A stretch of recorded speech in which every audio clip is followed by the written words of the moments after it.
Hi there. I'm so glad that you're here. If you are considering joining this workshop, you already know that this program is something I never do for anyone other than our clients.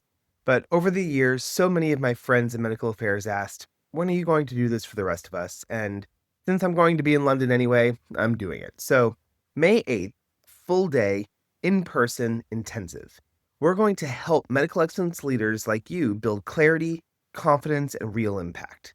If you've ever felt like you were tasked with building a highly effective medical affairs team, but didn't have the framework, the tools, or the internal support to do it, this was built for you. We're going to go deep into what medical excellence really means, how to measure it, communicate it, lead it, and how to stop really chasing activity and start enabling strategy. So it's going to be hands on, energizing, and honestly, it may be one of the best things I do all year. I'd love for you to be in the room. And so if this feels like your moment, lock in your spot below, and I'll see you in London.